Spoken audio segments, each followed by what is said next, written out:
আমি ঘুমানোর জন্য কাপড় পরিবর্তন করছিলাম। সাধারণত আমি সারাদিন যে কাপড় পরে সংসারের কাজকর্ম করি, রাতে সেই কাপড় পরে ঘুমোতে পারি না। তাই আমি শাড়িটা খুলে খাটের উপর রাখলাম। আমার পরনে ছিল ব্লাউজ এবং পেটিকোট। আমি এখন 3 পিস পরবো। স্বামীর সাথে ঘুমোলেও আমি 3 পিস পরে ঘুমোই। শাড়ি পরে না ঘুমানোর একটাই কারণ রাতে আমার হুঁশ থাকে না। শাড়ি চলে যায় একদিকে আর আমার পেটিকোট চলে যায় অন্যদিকে, যার কারণে প্রায় সময় আমি আমার স্বামীর কাছে বকা শুনি। তাই আমি সিদ্ধান্ত নিয়েছি এখন থেকে আর শাড়ি পরে ঘুমোবো না। সেদিনের পর থেকে 3 পিস পরে ঘুমোই। আজ যেহেতু আমার ননদ রেশমি আমাদের সাথে ঘুমোবে, তাই একটু বাড়তি সতর্কতা অবলম্বন করা দরকার। আমি যখন 3 পিসের প্যান্ট পরছিলাম, এমন সময় আমার কাঁধে কারো হাতের স্পর্শ অনুভব করলাম। সাথে সাথে আমি একটা চিৎকার দিয়ে চমকে উঠলাম। পেছনে ফিরে দেখি আমার ননদ রেশমি। সে আমার এমন ছেলে মানুষই দেখে হেসে উঠল। আমি তাকে ধমক দিয়ে বললাম, বলা নেই ক নেই, এভাবে হুট করে পেছনে এসে গায়ে হাত দিলি কেন? সে হাসতে হাসতে বলল, আমি জানতাম তুমি ভয় পাবে, তাই তোমাকে একটু ভয় দেখানোর জন্য চুপি চুপি তোমার পেছনে এসে গায়ে হাত দিয়েছি।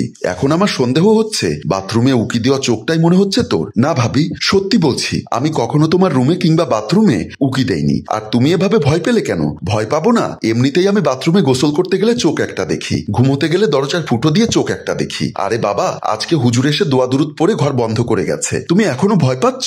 আর তুমি 3 পিস পরেছো কেন? আমি রাতে ঘুমানোর সময় 3 পিস পরি, কারণ রাতে আমি ঘুমোলে কাপড় চোপড় ঠিক থাকে না। ভাবি, তোমাকে মা একটু ডেকেছে। আচ্ছা তুই ঘুমিয়ে পড়, আমি মায়ের সাথে দেখা করে আসি। বলে আমি 3 পিসটা পরে নিলাম। 3 পিসটা পরা শেষ করে আমি শাশুড়ি মায়ের সাথে দেখা করার উদ্দেশ্যে ওনার রুমের দিকে চলে গেলাম। শাশুড়ি মায়ের রুমে এসে দেখলাম শাশুড়ি মা নামাজ পড়া শেষ করে জায়নামাজের পাটি ভাঁজ করছে। আমাকে রুমে ঢুকতে দেখে উনি বলল, সাদ্দাম কি তোমাকে ফোন করেছিল? হ্যাঁ মা, 10 মিনিট আগে ফোন করেছে। কিছুক্ষণ আগে নাকি ওনারা চট্টগ্রাম গিয়ে পৌঁছেছে। সাদ্দাম হঠাৎ করে চট্টগ্রাম গেল কেন? তোমাকে কি কিছু বলেছে? অফিসের জরুরি কাজে নাকি? অফিসে সবাই মিলে চট্টগ্রাম গেছে। আমি কতবার ফোন করলাম, সে আমার কলটা রিসিভ করলো না কেন? শুনেছি ওরা নাকি হোটেলে উঠবে, তাই মনে হয় আপনার কলটা রিসিভ করতে পারেনি। তারপর আমার শাশুড়ি আবার বলল, আজ কি রেশমি তোমার সাথে ঘুমাবে? হ্যাঁ মা, আপনার ছেলে যেহেতু নেই, তাই ও যাওয়ার সময় বলে গেছে আজ রাতে রেশমি যেন আমার সাথে থাকে। সাদ্দাম কখন আসবে বলেছে? যাওয়ার সময় বলে গেছে 2 দিন পরে চলে আসবে, বাকিটা আল্লাহর ইচ্ছা। আচ্ছা ঠিক আছে, তাহলে আল্লাহর নাম নিয়ে শুয়ে পড়ো। তারপর আমি শাশুড়ির কাছ থেকে বিদায় নিয়ে আবারও নিজের রুমের দিকে চলে আসলাম।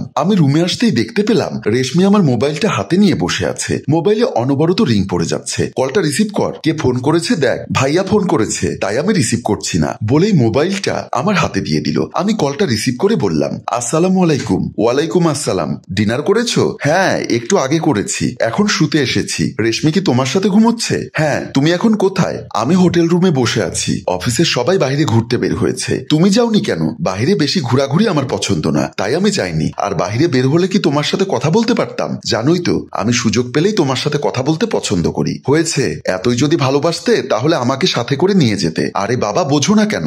আমরা এসেছি অফিসের কাজে, এখানে কেউ কারো স্ত্রীকে নিয়ে আসেনি। আমি কিভাবে তোমাকে নিয়ে আসবো? আজ না হয় অফিসের কাজে গিয়েছো, কিন্তু একবার মনে করে দেখো তো, বিয়ের পরে কবার তুমি আমাকে নিয়ে ঘুরতে বের হয়েছো? আচ্ছা বাবা, এবার কথা দিচ্ছি 2-1 মাস পরে অফিস থেকে ছুটি নিয়ে তোমাকে নিয়ে সিলেট যাব। সত্যি তো?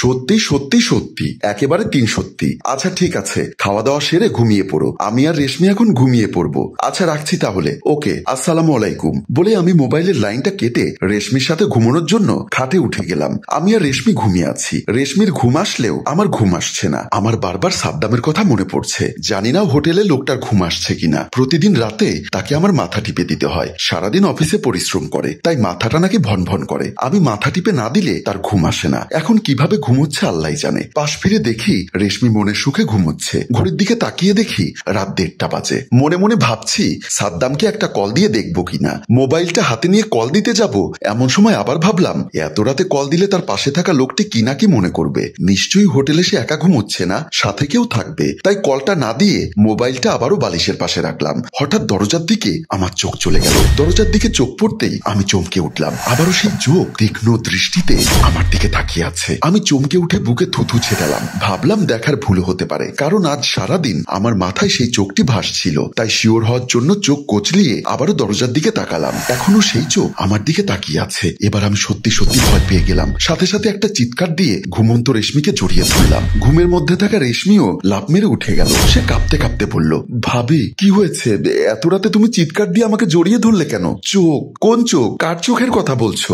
ওই যে চোখ বাথরুমের ফুটো দিয়ে আমাকে দেখে। তুমি কি পাগল হয়ে গেছো ভাবি? সে অশুভ চোখ এখানে আসবে কিভাবে? আজই তো মসজিদের হুজুর এসে পুরো ঘর বন্ধ করে দিয়ে গেছে, তাহলে সেই চোখ আসবে কিভাবে? বিশ্বাস না করলে দরজার দিকে তাকিয়ে দেখো। আমার কথা শুনে রেশমি ভয়ে ভয়ে দরজা দরজার দিকে তাকালো। তাকিয়ে সে অবাক হয়ে বলল, কই ভাবি, আমি তো কোনো চোখ দেখতে পাচ্ছি না। কি বলিস? একটু আগে আমি স্পষ্ট চোখ দেখেছি। তোমার বিশ্বাস না হলে তুমিও একবার দেখো। তার কথা মতো আমি ভয় ভয় দরজার দিকে তাকালাম। আজব ব্যাপার, একটু আগে এখানে আমি চোখ দেখেছি, এখন কিছুই দেখা যাচ্ছে না। শিওর হওয়ার জন্য আমি আর রেশমি দরজার দিকে গেলাম। ভয়ে ভয়ে দরজা খুলতে লাগলাম। দরজা খুলতে গিয়ে আমাকে ভয় পেতে দেখে রেশমি বলল, কি হলো ভাবি, এভাবে ভয় পাচ্ছ কেন? তোমার দরজা খুলতে সমস্যা হলে সরো, আমি দরজা খুলছি। বলেই রেশমি একটানে দরজা খুলে ফেললো। দরজা খুলে আমরা দুজনেই অবাক হয়ে গেলাম। কোথাও কেউ নেই। কই ভাবি, এখানে তো কাউকে দেখতে পাচ্ছি না। তুই বিশ্বাস কর, একটু আগে এখানে আমি চোখ দেখেছি। মনে হয়েছে আমরা দুজন যখন ঘুমিয়েছিলাম কেউ আমাদের দেখছে। ভালো করে তাকিয়ে দেখো, ড্রয়িং রুমের লাইট বন্ধ, মায়ের রুম, চাচার রুম, ভাইয়ার রুম, সব রুমের দরজা বন্ধ।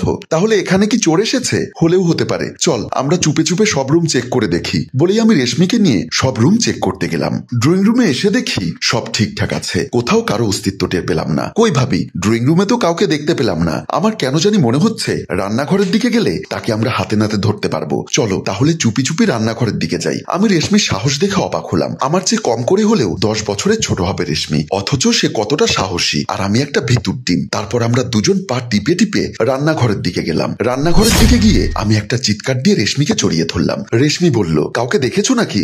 ওই দেখ, কল থেকে পানি পড়ছে। রেশমি গলা টেনে দেখলো ট্যাপ থেকে পানি পড়ছে। রেশমি হাসতে হাসতে গিয়ে পানির ট্যাপটা বন্ধ করে দিল। আমি অবাক হয়ে বললাম, তোর মনে কি ভয় ডর কিছুই নেই? রান্নাঘরের ট্যাপ খোলা, এটাতে ভয় পাওয়ার কি আছে? এমনও তো হতে পারে তুমি রান্নাঘরে বাসন কোসন ধুয়ে ট্যাপটা বন্ধ না করে চলে গেছো। আমিও চিন্তা করে দেখলাম হতেও পারে। তারপর তাকে বললাম, আমার কেন জানি বাবুকে সন্দেহ হয়। ছি ভাবি, ছোট থেকে বাবু ভাইকে দেখছি, যদিও বা সে আমার বড় ভাই, কিন্তু কখনো তার ভেতর এমন কিছু দেখিনি। তুই তো সম্পর্কে তার বোন, বোনের সামনে কি কোনো ভাই তার চারিত্রিক বৈশিষ্ট্য প্রকাশ করে?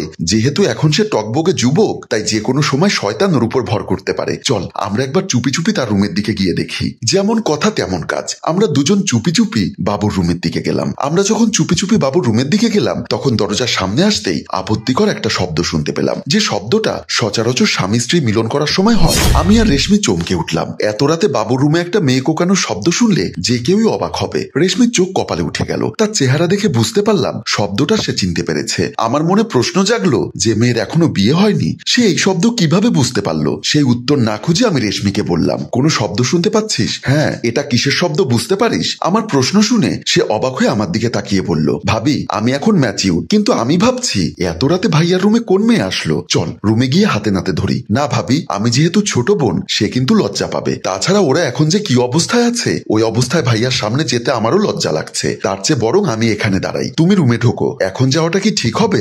বাহির থেকে মেয়ে এনে ভাইয়া রুমে এসব করবে আর তুমি চুপচাপ সহ্য করবে? ভাইয়ার সাহস দেখে আমি অবাক হচ্ছি। তারপর আমি রেশমিকে ওখানে দাঁড় করিয়ে রেখে রুমের ভেতরে ঢুকে গেলাম। রুমে ঢুকে লাইটের সুইচ টিপে লাইট জ্বালিয়ে দিলাম। হঠাৎ করে আমাকে রুমে দেখে বাবু চমকে উঠল। ভাবি এত রাতে তুমি? তার আগে বল মেয়েটি কোথায়? কোন মেয়ে? মনে হচ্ছে আকাশ থেকে পড়েছিস। আমি স্পষ্ট একটা মেয়ের গলার আওয়াজ শুনতে পেয়েছি। আমার মুখে মেয়ের কথা শুনে বাবু লজ্জায় পড়ে গেল, মাথা নিচু করে রাখলো। আমি মেয়েটিকে খুঁজতে লাগলাম। এদিক ওদিক তাকিয়ে কোথাও মেয়েটিকে দেখতে পেলাম না। আলনার পেছনে দেখলাম, সেখানেও মেয়েটিকে খুঁজে পেলাম না। তারপর বাথরুমের দিকে গিয়ে বাথরুমের দরজা খুলে দেখলাম, সেখানেও কাউকে দেখতে পেলাম না। অবাক হলাম, নিজের কানে একটা মেয়ের কোকানোর শব্দ শুনতে পেলাম, কিন্তু মেয়েটিকে এখন খুঁজে পাচ্ছি না। হঠাৎ মনে পড়লো খাটের নিচে লুকিয়ে রেখেছে মনে হয়, তাই শিওর হওয়ার জন্য খাটের নিচে উকি দিলাম, কিন্তু সেখানেও কাউকে খুঁজে পেলাম না। হঠাৎ শব্দ আবারও শুনতে পেলাম। চোখ তুলে তাকিয়ে দেখলাম তার মোবাইলে এমন শব্দ হচ্ছে। আমি মোবাইলের দিকে তাকাতেই বাবু তাড়াতাড়ি মোবাইলটা নিয়ে অফ করে দিল। আমি বুঝতে পারলাম বাবু শীতের রাতে কম্বল মুড়িয়ে ওইসব বাজে দেখছে। ব্যাপারটা আমি বুঝতে পারাতেই সে আরো বেশি লজ্জায় লাল হয়ে গেল। আমি তার উদ্দেশ্যে বললাম, নামাজ দোয়া ছেড়ে এসব দেখা হচ্ছে তাই না? সরি ভাবি, আসলে এসব আমি আগে দেখতাম না। আমার বন্ধু সাইফুল এ সমস্ত নিষিদ্ধ সাইটগুলো আমাকে পাঠায়, তাই এ সমস্ত নিষিদ্ধ সাইটগুলো দেখে ভাবির বাথরুমে উকি মারিস তাই না? আমার কথা শুনে সে অবাক হয়ে বলল, ছি ভাবি, তোমাকে আমি বড় বোনের মতো শ্রদ্ধা করি। আল্লাহর কসম করে বলছি তোমার বাথরুমে আমি উকি দেইনি। যদি তুই বাথরুমে উকি না দিস তাহলে আমার বাথরুমে উকিটা দেয় কে সেটা আমি কি করে বলবো? একটু আগেও আমি আর রেশমি শুয়েছিলাম, তখনও মাঝরাতে দেখলাম সে চোখটি আমাদের দিকে তাকিয়ে আছে। আজ হুজুর এসে ঘর বন্ধ করে দিয়ে গেছে, তারপরেও কি সেই চোখটি তুমি দেখতে পেয়েছো? হ্যাঁ, আমার মনে হচ্ছে হুজুরের দোয়া দুরুদ পড়া ঠিক হয়নি। তুমি চিন্তা করো না ভাবি, কালকে আমি জুমা মসজিদের বড় হুজুরকে এনে ঘর বন্ধ করার ব্যবস্থা করব। ঘরের ভেতর তুই যদি এসব দেখিস তাহলে বড় হুজুরের দোয়া দুরুদেও কাজ হবে না। তোমায় ছুঁয়ে কসম করে বলছি ভাবি, আমি আর এসব দেখবো না। তারপর আমি তার রুম থেকে বের হয়ে গেলাম। এতক্ষণ ধরে দরজার বাহিরে দাঁড়িয়ে রেশমি আমাদের সব কথা শুনছিল, তাই তাকে আর নতুন করে কিছু বলতে হলো না। আমি সামনে আসতে সে বলল, ভাবি আমার মনে হচ্ছে তোমার মানসিক সমস্যা হয়েছে, তোমার একজন সাইকোয়াটিস্ট ডাক্তার দেখানো উচিত। না রে, আমি ঠিক আছি, আমি শিওর এখানকার কেউ না কেউ আমার বাথরুমের দরজায় উকি দেয়, চল তো একবার চাচার রুমের দিকে গিয়ে দেখি। আমার কথা শুনে রেশমি হাসতে লাগলো। এভাবে হাসছিস কেন? যে লোকটা চোখেই দেখে না সে দিবে তোমার বাথরুমে উকি? আমি তো অন্ধ চাচা উকি দিয়েছে বলছি না, এমনও তো হতে পারে লোকটা চাচার রুমে লুকিয়ে আছে। আচ্ছা চলো তোমার সন্দেহ দূর করি। বলেই আমি আর রেশমি চাচার রুমের দিকে চলে গেলাম। আমি আর রেশমি চাচার রুমে ঢুকতেই দেখলাম চাচা কাশি দিচ্ছে। এত রাতেও চাচা সজাগ। আমাদের উপস্থিতি টের পেয়ে চাচা বলল, কে কে এসেছে এখানে? চাচা, আমি আর ভাবি। এত রাতে তোরা আমার রুমে কি করছিস? আমি রেশমিকে ইশারা করে বানিয়ে কিছু বলতে বললাম। আমার কথা বুঝতে পেরে রেশমি বলল, ভাবি আর আমি তোমার রুমে কাশির শব্দ শুনে দেখতে এসেছি, তোমার কিছু লাগবে কিনা? আমার কিছু লাগবে না। রেশমি আবার বলল, রাত প্রায় 3টা হতে চলল, আপনি এখনো ঘুমননি? বুড়ো মানুষ, সারা শরীরে অসুখ, ঘুমকে এত সহজে আসে রে? বলেই উনি খুক খুক করে কাশতে লাগলো। রেশমি আবার বলল, আচ্ছা চাচা তাহলে আপনি ঘুমন, আমরা গেলাম। বলেই আমি আর রেশমি চাচার রুম থেকে নিজের রুমের দিকে চলে আসলাম। ঘুম থেকে উঠতে উঠতে 10টা বেজে গেছে। আমি যথারীতি প্রতিদিনের মতো আবারও গোসল করার জন্য বাথরুমের সামনে আসলাম। আজ বাথরুমের সামনে এসে এদিক ওদিক ভালো করে তাকাতে লাগলাম, কোথাও কাউকে দেখতে পেলাম না। তারপর গোসল করার জন্য বাথরুমের ভেতরে ঢুকলাম। হ্যাঙ্গারের সাথে কাপড়গুলো রেখে পর্নের জামাটা খুলতে যাব, এমন সময় মনে পড়লো সেই ফুটোর কথা। আমি জামাটা না খুলে ফুটোর দিকে তাকাতেই আবারও চমকে উঠলাম। সেই চোখ বাথরুমের ফুটো দিয়ে আমার দিকে তাকিয়ে আছে। আমি সাথে সাথেই বাথরুমের দরজাটা খুলে ফেললাম। খুব দ্রুত বাথরুমের দরজা খোলাতেই লোকটি পালিয়ে যেতে পারলো না, আমার সামনে পড়ে গেল। উনি যাতে পালিয়ে যেতে না পারে আমি সাথে সাথেই ওনার পা চেপে ধরলাম। আমি ওনার মুখের দিকে তাকাতেই চমকে উঠলাম, এ কি আপনি প্রতিদিন আমার বাথরুমের ফুটো দিয়ে উকি দেন? হ্যালো ভিউয়ার্স, লোকটি কে সেটা জানতে হলে আপনাদের অপেক্ষা করতে হবে 3য় পর্বের জন্য। আর গল্পটি আপনাদের কেমন লেগেছে সেটা অবশ্যই কমেন্ট করে জানান। আপনাদের প্রচুর পরিমাণে কমেন্ট, শেয়ার এবং ভিউজ পেলে আমরা উক্ত গল্পের 3য় পর্ব নিয়ে অবশ্যই হাজির হব। মনে রাখবেন, যে গল্পের ভিউজ কম হয় আমরা সেই গল্পের পরবর্তী পর্ব তৈরি করি না। তাই উক্ত গল্পের 3য় পর্ব দেখতে চাইলে এক্ষুনি গল্পটি শেয়ার করে দেওয়ার অনুরোধ রইল। ধন্যবাদ।